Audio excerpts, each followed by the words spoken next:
The Afternoons with Joy podcast is presented by United Faith Mortgage. Let their direct lender advantage save you time and money.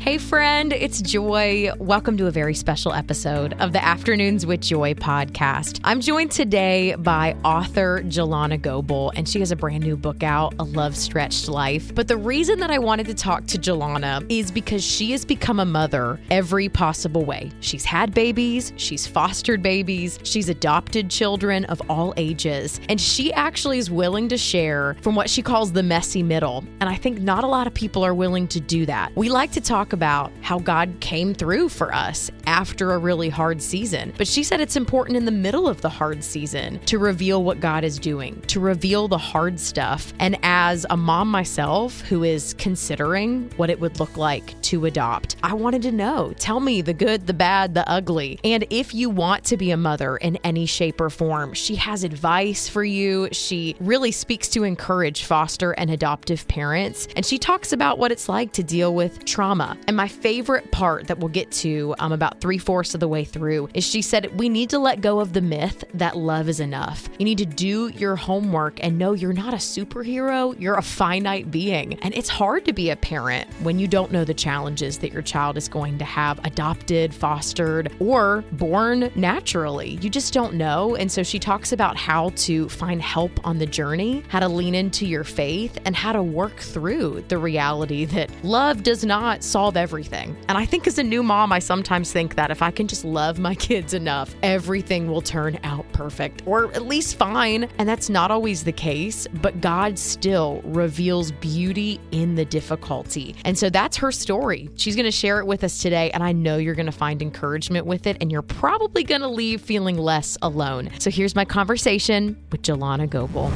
I am here with Jillana Goble, and she has a brand new book called A Love-Stretched Life. I'm so grateful you'd be with us, girl. This is stories of wrangling hope, embracing the unexpected, and discovering the meaning of family, which are all powerful things. We are so excited to have you on the podcast today. Thanks so much, Joy. I'm happy to be with you. You're like a super mom, okay? Because you're a mom of 5 through foster care, birth, and adoption. So I feel like almost any way that you can become a mother, you've experienced. And one of the ways that you've talked about your book influencing people is you talk about things from the messy middle. And I'm like, I feel that, but I don't think I really know what the messy middle is. So can you talk about what that means and why you feel like it's important to share from that place? I would love to. Honestly, I think there are so many contexts, especially in like faith contexts, where we feel more compelled to share when there's kind of a more acceptable, palatable bow, labeled God's faithfulness tied around a really hard situation. Yeah. And there are times when we can all see that and exclaim like, wow, look at this. But I think that there's a lot of vulnerability to be had that other people can lean into and draw courage from. Other folks and moms talking about like what it looks like when there's not a lot of those like, oh, look what has been done here moments. A lot of moments where it's like, okay, well, I'm plodding along and I wish that this was linear, but I feel like my life is kind of resembling more of like a scribble right now than like a linear line, Yes, forward and back. Yes. And I just feel like that is where I feel like I have grown so much as a person. I occupy a lot of different roles as a wife and as a daughter and as a nonprofit founder and as an employer and, But I really feel like through my role as a mom, Joy, that is where I have been most impacted. That is where I have been invited on many of life's detours that have ended up changing the lens through which I see the world and the lens through which I see my faith. That's the most beautiful way to say it's the hardest of all the roles. Right? That was the most beautiful way to be like, it's where things got real. Like stuff hits the fan. Right. And I think that that's the beauty is to be able to say it's hard and I'm not going to sugarcoat and I'm not going to try to convince you that it's not hard or that it's like shinier than it is or all the things. And yet hard and worthy are not mutually exclusive, right? Sometimes the most worthy things are some of the most difficult things. And I think that's, you could put that like welcome to parenthood, right? Yes. I needed to hear that. I think it's so hard. We often expect things to be a certain way. We just talked about this before we started the recording, but you offer encouragement for women who say, I I thought it was going to look one way and it doesn't. And so can you tell me a moment in motherhood for you? Maybe it's a moment that you've shared in the book that things weren't like what you hoped they would be, and the reality was different, and then how you handled it. That is such a good question. I feel like I have several examples. One example is our very first child in foster care, Joy. We welcomed, my husband and I were in our mid-20s. We were like babies. And before we had biological kids, we welcomed a first grader in foster care and had the privilege of parenting him for a year. It was a deep dive into just the selflessness that parenthood requires, like all the things, you know? Oh, yeah. I didn't even think about you had never had to care full time for a little person. And now you have this first grader. Right. Who comes with trauma, right? Because kids don't end up in foster care for no reason and all the things. And we just really loved him. And through a series of circumstances, which A Love Stretched Life talks about, he was moved to a different home. We lost touch with him for 13 years. And just that is 5 heartbreaking. years ago, as a young man, reconnected with him. That's royal. So that has been definitely a moment in parenthood that has encouraged me to lean into the unexpected, is what it looks like to have known this person that's now a young man as a little boy, and to relive into the role of being mom. Like, he didn't call me mom. Wow. He called me Miss Jillana as a first grader. And now as a 24-year-old man, he calls me mom, and his family actually moved across the country to live near us for a time in Portland, just to, really be a family. So that's one area that I've been kind of invited to like pivot into, because there's no textbook, right? Like, no. Okay, you parent a child in first grade, and then you meet him as he's practically a parent himself. And you get to know him, and you re-enter right. Where's that the textbook role? for that? No. A second thing that I talk about in A Love Stretched Life that has been like really leaning into the unexpected is we said yes to a beautiful 6-month-old baby in foster care 13 years ago. And I met his amazing first mom at juvenile court. I'd never had the privilege of engaging with a biological parent before as a foster mom. And it just was this journey into the unexpected. I offered her a photograph of her 6-month-old baby at court, and she burst into tears. And I found myself completely unexpectedly saying, I just want to let you know, I am going to parent him with everything I have, so that when I return him to you, the bond between you two is strong. And we were like hugging each other. And I said, I just want to let you know I'm rooting for you. Well, I'm rooting for you kind of became the label over the next, 13 years. We've lived 13 years, kind of journeying alongside each other. I ended up adopting her child, and we have continued on in relationship. And that's also explored in The Love Stretched Life, that I feel like Jennifer, we actually share our stories collectively. That's so powerful, because it's rare. It is rare. And we want it to not be so rare. It's been a lot of ups and downs, a lot of twists and turns, as you can imagine. But two mamas kind of coming together for the sake of loving one little boy and trying to figure out, how do we do this thing? It's another parenthood journey that hasn't had a textbook to consult, right? So that has been really influential for me, Joy. And then I guess the third kind of main narrative that I would say in terms of living into the unexpected is our son, Charlie. He's 10 years old. I love him so much. And he was our phone call that just said, can you pick up a little baby from the hospital that needs a foster home for 48 hours? And we said yes. Of course. He's now our 10-year-old son. And see the unexpected.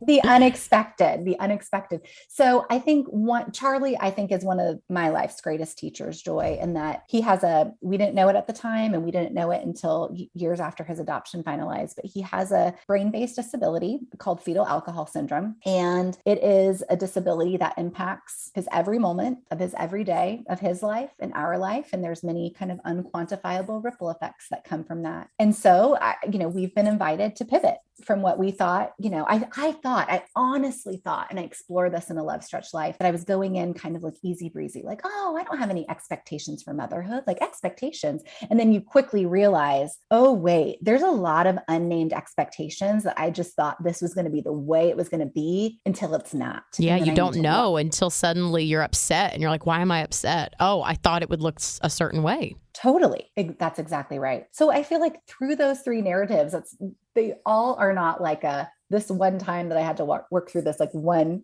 specific instance. It feels like it's a continual unfolding really of like how life has invited me to embrace the unexpected in the best of ways. But I feel like proximity to those different from me, Royal and his story, Jennifer and her story, Charlie and the way in which he sees the world, have profoundly shaped the lens through which I see the world. Yeah, So, I think we're all probably very jealous of the lens you've developed. And that's why we want to like read your book and understand it. But I think none of us would be like, put me there in the hard times it took to get there, girl. Like nobody wants to live the hardest parts of the stories. But I like that you're giving us that range to be like, it created beauty. Just taking a quick second to interrupt this podcast to tell you about our amazing sponsor, United Faith Mortgage. Think for a second about what you could do with a little more money every single month. Things are so expensive right now that I've been going to Costco and buying my son's diapers in bulk. I'm trying to find the right gas stations to go to save a few cents every single gallon. We're being smart in every area of our lives financially, but maybe not with your mortgage. This could be a great time for you to refinance and just find out what your monthly payment could be with United Faith Mortgage. In fact, my husband and I looked into it in 2020, decided it wasn't the right time for us financially, and then went through with it in 2021. And United Faith Mortgage gave us a great experience because they have this direct lender advantage, which means there's no middleman. And that can often save you monthly and lifelong money. More money every single month could help your family this summer. So I don't know what you're waiting for. Just find out what United Faith Mortgage could do for you by going to UnitedFaithMortgage.com. United Faith Mortgage is a DBA of United Mortgage Corp. 25 Melville Park Road, Melville, New York. Licensed mortgage banker. For all licensing information, go to NMLSConsumerAccess.org. Corporate NMLS number 1330. Equal housing lender. Licensed in Alaska, Hawaii, Georgia, Massachusetts, North Dakota, South Dakota, or Utah. Now back to my conversation with Jillana Goble. So I was curious if you could speak to hope because we all want it, but it doesn't come easily. And your story, I think, gives hope to people who are in the really messy middle. I mean, it's not like your life is perfect right now, but what would you say to somebody who is struggling to hold on to hope because their family is in a messy situation right now or they feel like such a mess themselves? That is such a good question, Joy. And a few years ago, I actually was invited to be a speaker at a conference for foster and adoptive moms where the theme was hold on to hope. Wow. And I was like, am I a fraud? Can I do this? Because like I'm struggling right now. We always talk about imposter syndrome, Becca and I do, that we're like, that's one of those tools the enemy uses that you're like, this isn't him. And you're like, oh, snap. Like all the time we're like, am I worthy to have a microphone? Am I worthy to do any of these things? And like, you are. Exactly. We all are. And so I just find it so relatable that you would tell us that. I always am like, am I a fraud? Like all the time. Well, I think what was I share a story in a Love Stretch Life about actually getting the hope that I needed to see and having like a physical reminder of it by buying the letters HOPE and nailing them up on my staircase so that I was like, I just need to like hold on to it. But when I was trying to decide if I was going to, speak at the conference for holding on to hope, one of my kids had cast his fishing pole, pretending to go fishing down the stairs and it knocked the pee off. So we were like walking up and down to the stairwell that said the inspiration of Ho. And I was like, okay, this just says it all. Like I can't even keep my hope on a wall. Maybe this is a sign, Forget the hope. We just got the hoe. That's it. Exactly. And so, I think so much is like sharing, like I said, like not waiting to say, okay, I'm only going to share and I'm only going to be able to share about hope when I'm on the shiny, shimmery side of whatever struggle I'm on. Because sometimes that doesn't come. You know what I mean? Like sometimes that doesn't come. It's not a part of our story. That's true. And I celebrate when it is, and I celebrate that in other people. But you're right, Joy. Like it's not always a part of the story. So I really feel like we can lean in and we can borrow other people's hope. And a lot of times it's like, okay, you know what? We're not living the same story, but I'm sure there are things that you're going through right now that if I can just lean in and press in and see how you're engaging and you're putting one foot in front of the other courageously, it's probably not going to feel courageous, but like that can be a sacred, holy act, just putting one foot in front of the other. And I'm going to see where you're searching for God in the midst of this. And I'm going to lean in and I'm going to borrow your hope. And I talk about, hope doesn't have to be this rainbow. Like we see it as this big symbol, but it can be a little tiny pebble sitting on this very rocky, gravelly path, and we can lean down and we can pick up the little pebble and we can hold on to it and say, for today, this is hope. And so I think that that's really the offering, is not this like, welcome to the 10 steps of how you can have hope, in 7 days. But that would be great. Really that would be great. We'd all buy that book. But I think that there's not authenticity that comes with kind of an appetizer sized bite of hope, right? Like it's gritty. We just have to stand there, and we have to receive, and we have to, I honestly think that we can share hope, even from the messy middle, because I think a lot of times people can't relate to the shiny side of like, well, that was hard, but now I'm on the other side and look at me. I think a lot of the hope that we can borrow from others comes from our very vulnerable middle spots. That's so good. And I think that aligns with scripture. Like, God doesn't say that he's going to give us like an appetizer sized bite of hope. He says that like, I will give you what you need for today, and tomorrow will deal with itself. We'll get there, which is, it's hard because I'm sometimes like, God, just like make it a positive day, like make the problems go away. And he's like, that's not necessarily what's going to build your faith, which is what he's after, right? Right. Well, and I think it's hard to live in today. It really is. We're so future oriented. And again, like I thought I didn't have any expectations about what family life was going to, kind of the dailiness of family life is going to look like, until it didn't look like that. And I realized, oh my gosh, I really did have expectations. So how do I let go of those unnamed expectations and lean in to where I am now, and what can I learn for today, and what can I grab onto for today? That's so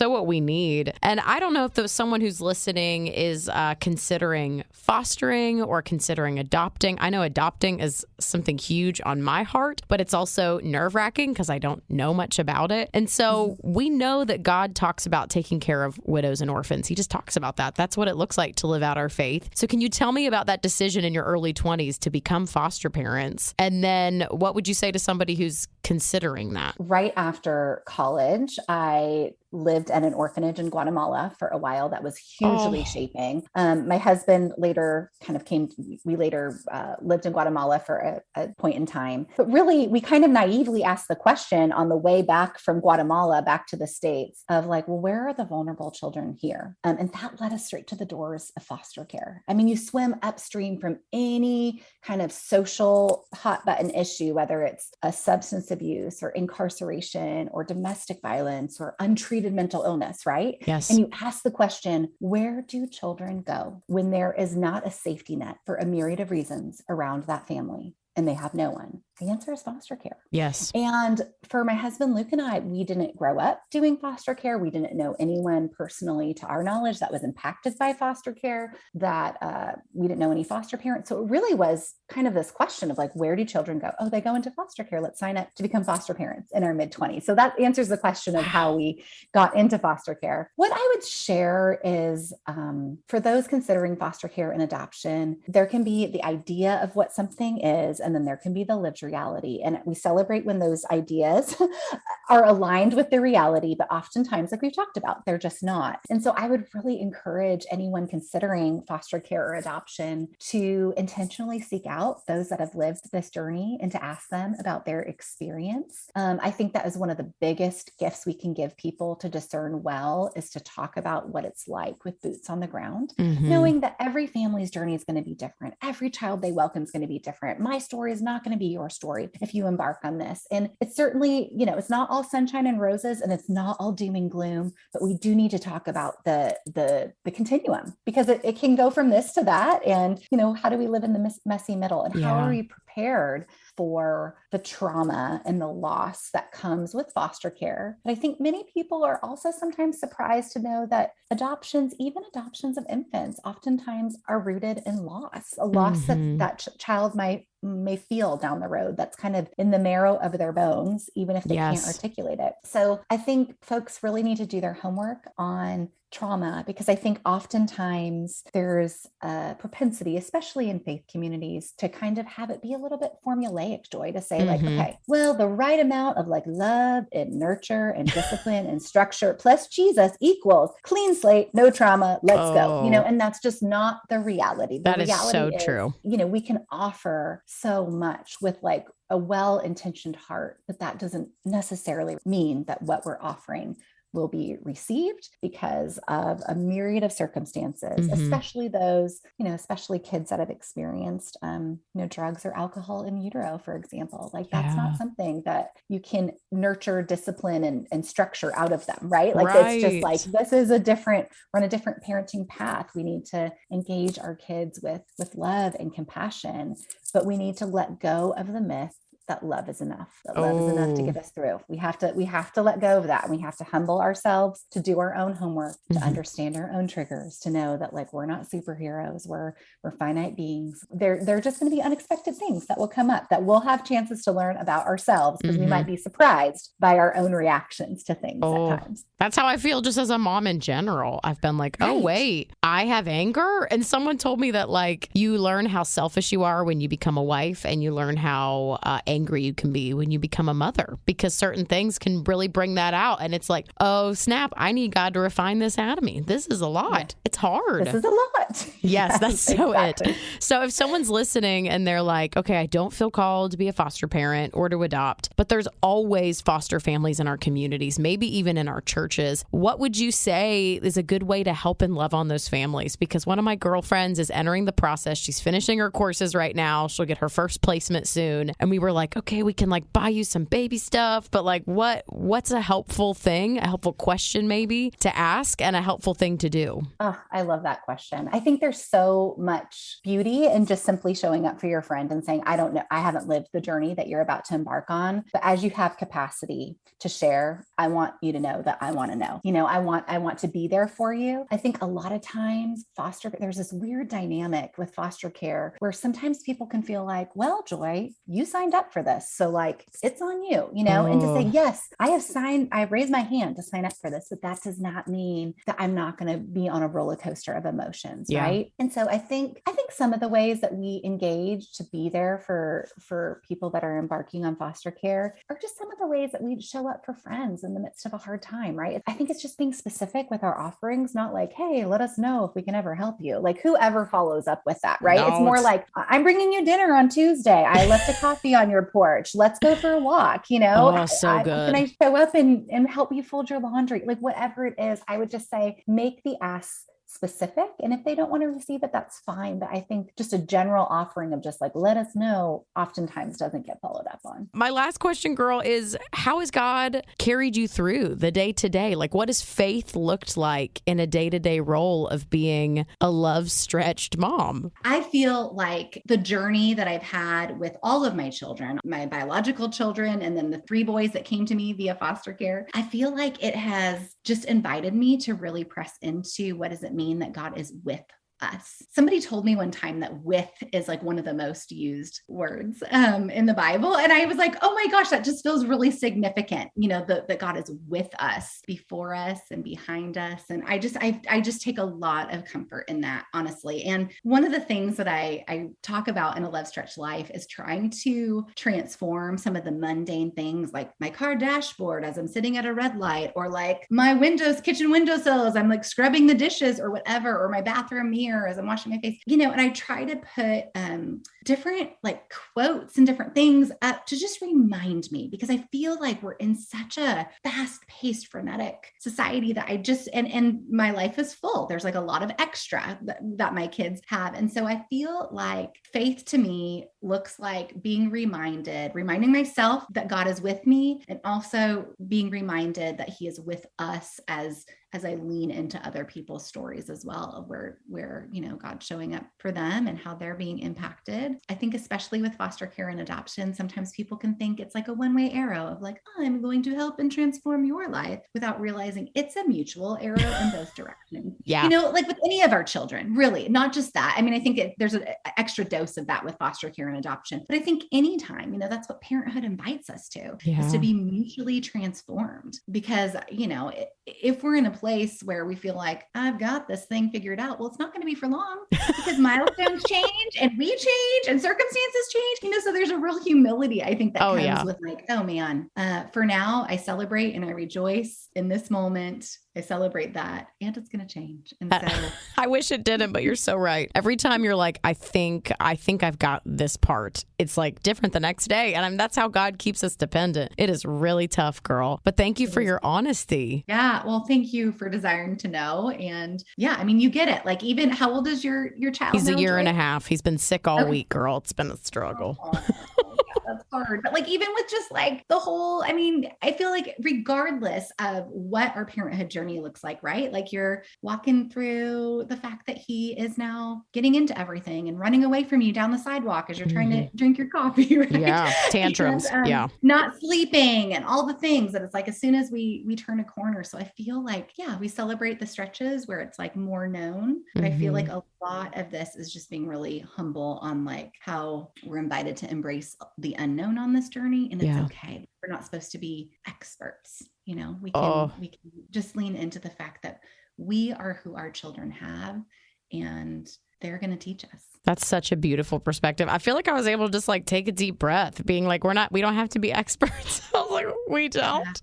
I so needed your words today, girl. I think we're going to be transforming our windowsills, our bathroom mirrors because of you. And we're going to be asking people how we can help them differently. And I just love that you talk to us about how to go into potentially adoption, foster care, any situation, better informed and with our eyes wide open, not scared of the things that could go wrong, because the enemy could use that, but to just be as aware as possible. That way God can like help you hit the ground running, that you're like, okay, somebody told me that this could happen. I'm ready. Let's go talk to them. Let's go. So I think you've inspired us in so many ways, girl. Well, thank you, Joy.